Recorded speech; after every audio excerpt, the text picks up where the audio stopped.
Question number 13 क्या कह रहा है? क्वेश्चन नंबर 13 है the denominator of a rational number is greater than it's numerator bye 7. Okay, means कि इसके यानी कि कोई रैशनल नंबर है, उसके डिनोमिनेटर जो है ना वो उसके न्यूमरेटर से 7 ज़्यादा है. Okay, if the numerator is increase by 17, अगर उसके न्यूमरेटर में 17 बढ़ा दिया जाए and denominator decrease by 6, okay, और डिनोमिनेटर में से 6 कम कर दिया जाए, द न्यू नंबर बिकम 2, तो नया नंबर क्या हो जाएगा? 2 बन जाएगा. तो फाइंड द ओरिजिनल नंबर. ये भी बहुत सिंपल है. चलिए इसे भी सॉल्व करते हैं. ओके, तो क्या लेंगे यहाँ पे? सॉल्यूशन. ओके, तो यहाँ भी मान के बनाएंगे लेट द क्या, क्योंकि हमें क्या दिया हुआ है कि इसके डिनोमिनेटर जो है ना उसके न्यूमरेटर से 7 ज़्यादा है. ओके, तो न्यूमरेटर हमें मानना पड़ेगा let the numerator be X. क्या मान लिया न्यूमरेटर हमने? एक्स मान लिया. तो अकॉर्डिंग टू क्वेश्चन डिनोमिनेटर क्या है? 7 ज़्यादा है न्यूमरेटर से. देन द डिनोमिनेटर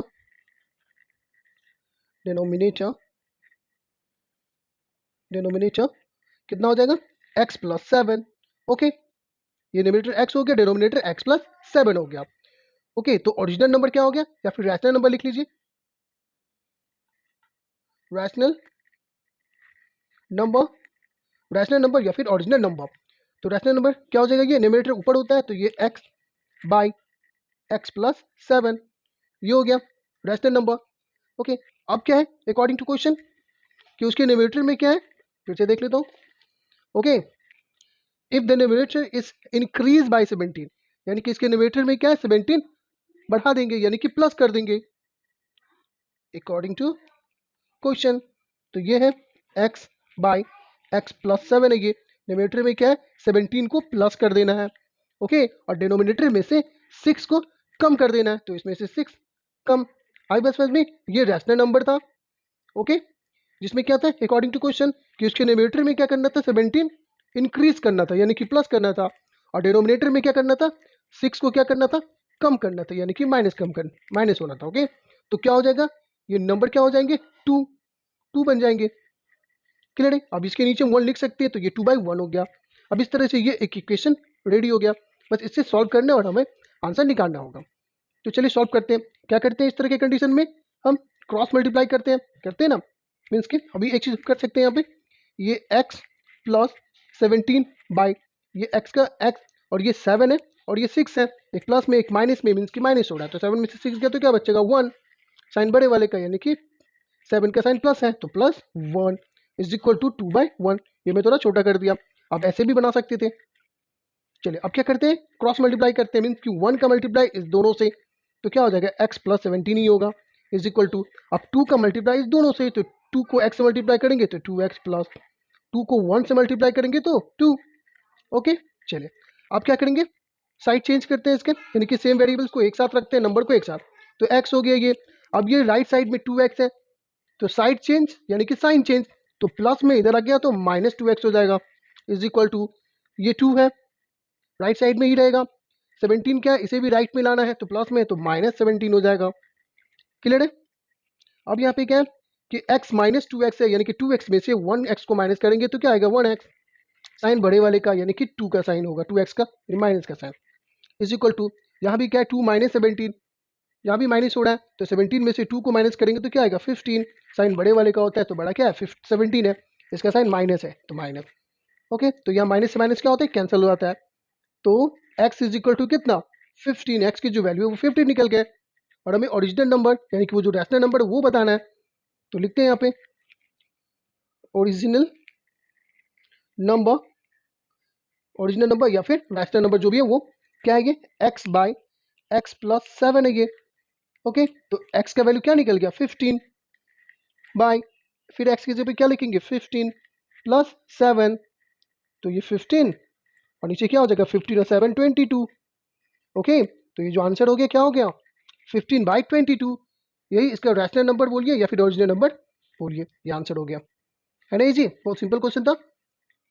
अब देखते हैं क्वेश्चन नंबर 14. ये भी इसी टाइप का क्वेश्चन है. चलिए इसे भी सॉल्व करते हैं. ये फिर देखते हैं क्वेश्चन नंबर 14 क्या कह रहा है. क्वेश्चन नंबर 14 है इन अ फ्रैक्शन, यानी कि एक फ्रैक्शन में ट्वाइस द न्यूमरेटर के 2 गुना, न्यूमरेटर का क्या? 2 गुना is 2 more than the denominator. Okay, numerator का 2 गुना क्या है, डिनोमिनेटर से 2 ज़्यादा है। Okay, if 3 is added to the numerator and to the denominator, अब 3 को अगर न्यूमरेटर में भी और डिनोमिनेटर में भी प्लस कर दिया जाए तो न्यू फ्रैक्शन क्या हो जाएंगे, 2/3। ओके, तो फाइंड द ओरिजिनल नंबर, यानी कि ओरिजिनल फ्रैक्शन हमें फाइंड करने हैं, है ना। तो यहाँ भी एक्स वाई जेड करके हम बना सकते हैं, लेकिन हम इसे ऐसे नहीं बनाएंगे। ओके, इसको थोड़ा अलग तरीके से मैं बता रहा हूँ। चलिए, तो हम क्या करेंगे, let the numerator be N, numerator को हमने एन ही मान लिया है। ओके, एंड द डिनोमिनेटर और डिनोमिनेटर को मैंने क्या मान लिया, यहाँ पे हमने डी मान लिया है। ओके, न्यूमरेटर को एन मान लिया और डिनोमिनेटर को डी मान लिया है। ओके, चलिए, तो अकॉर्डिंग टू क्वेश्चन क्या बोल रहा था कि जो न्यूमरेटर है उसके 2 गुना, न्यूमरेटर के 2 गुना, ट्वाइस मीन्स क्या, 2 गुना, तो ये क्या हो जाएगा 2n। ओके, क्या है ये, डिनोमिनेटर से 2 ज्यादा है तो d प्लस 2। आई बस में, अकॉर्डिंग टू क्वेश्चन न्यूमरेटर के ट्वाइस यानी कि 2 गुना क्या है, डिनोमिनेटर से 2 ज्यादा है तो डिनोमिनेटर यानी कि d प्लस 2, यानी d ज्यादा है डिनोमिनेटर से 2 ज्यादा है। ओके, तो यहाँ पे हम क्या करेंगे, निकालेंगे n is equal to d plus 2, और यहाँ 2 क्या है, इंटू में, यहाँ के क्या हो जाएगा डिवाइड में, तो ये n के क्या वैल्यू निकल गया, n is equal to d plus 2/2। Okay, ये हो गया पूरा n हो गया, यानी कि न्यूमरेटर हो गया। तो फ्रैक्शन क्या बन जाएंगे, फ्रैक्शन क्या होता है n/d, तो न्यूमरेटर ये पूरा है यानी कि d प्लस 2/2, ये न्यूमरेटर ऊपर, ये बड़ा सा बाई, और नीचे क्या होता है डिनोमिनेटर, तो डिनोमिनेटर यानी कि d, तो ये हो गया d। ओके, अब क्या बोल रहे हैं कि न्यूमरेटर में भी और डिनोमिनेटर में दोनों में अगर 3 को प्लस कर दें, मीन्स कि यहाँ भी 3 प्लस कर देंगे और यहाँ भी 3 प्लस कर देंगे। ओके, तो जो न्यू फ्रैक्शन है वो क्या हो जाएंगे 2/3। क्लियर है। अब यहाँ पे कुछ कैलकुलेशन करेंगे, जैसे ये 3/1 है, तो अभी सबसे पहले हम क्या करना है, इसके कैलकुलेशन करना है, ये वाले का। ओके, तो चलिए 2 और 1 कैल्शियम लेंगे तो क्या आएगा 2, अब 1 को d प्लस 2 से मल्टीप्लाई करेंगे तो d प्लस 2 ही लिखाएगा। ओके, अब ये प्लस, अब 2 को 3 से मल्टीप्लाई करेंगे तो 2 3 जा 6, ये हो गया, यानी कि इसका कैलकुलेशन हमने कर लिया। अब ये क्या है, बड़ा सा बाई है, ये बाई, तो ये ओके, अब ये क्या है d प्लस 3, तो d प्लस 3, हम इसके नीचे भी 1 लिख सकते हैं। आई बात समझ में, इज इक्वल टू क्या है 2/3। अब यहाँ पे क्या कर रहे हैं, इसमें कुछ कैलकुलेशन हो रहा है तो पहले कर लेते हैं, जैसे कि d प्लस ये 6 और 2 क्या हो जाएगा प्लस हो जाएगा क्योंकि दोनों सेम साइन है, तो 6 to 8 बाई क्या हो जाएगा 2, और ये बड़ा सा बाई, और ये क्या है d plus 3/1 is equal to 2/3। अब क्या करेंगे, ये d प्लस 8/2 लिखेंगे, और ये क्या डिवाइड है ना, तो इसको क्या बना देंगे इंटू, और हम जानते हैं कि जब ये इंटू हो गया तो ये d प्लस 3 है, ये क्या हो जाएगा उलट जाएगा, मीन्स कि यहाँ पे d प्लस 3/1 नहीं लिखेंगे, क्या हो जाएगा 1 ऊपर चला जाएगा, और d प्लस 3 लिखेंगे इज इक्वल टू 2/3 यानी कि 2/3 लिखेंगे। अब यहाँ पे इंटू हो रहा है, मीन्स कि d प्लस 8 को 1 से मल्टीप्लाई करना है और 2 को इस दोनों से मल्टीप्लाई करना है। ओके, तो करते हैं d प्लस 8 बाई, अब 2 को इस दोनों से, तो 2 को d से मल्टीप्लाई करेंगे तो क्या होगा 2d प्लस 2 को 3 से मल्टीप्लाई करेंगे तो 2 3 जा 6 इज इक्वल टू 2/3। आई बस समझ में। अब ये क्या होगा, यहाँ पे क्रॉस मल्टीप्लाई होगा, क्रॉस मीन्स क्या 3 का इस दोनों से मल्टीप्लाई और 2 का इस दोनों से मल्टीप्लाई। ओके, यहीं पे कर देता हूँ। चलिए, तो 3 को जब d से मल्टीप्लाई करेंगे तो क्या लिखेंगे 3d प्लस 3 को 8 से मल्टीप्लाई करेंगे तो 3 8 जा 24 इज इक्वल टू 2 को 2 से मल्टीप्लाई करेंगे तो 2 2 जा 4d प्लस 2 को 6 से मल्टीप्लाई करेंगे तो 2 6 जा 12।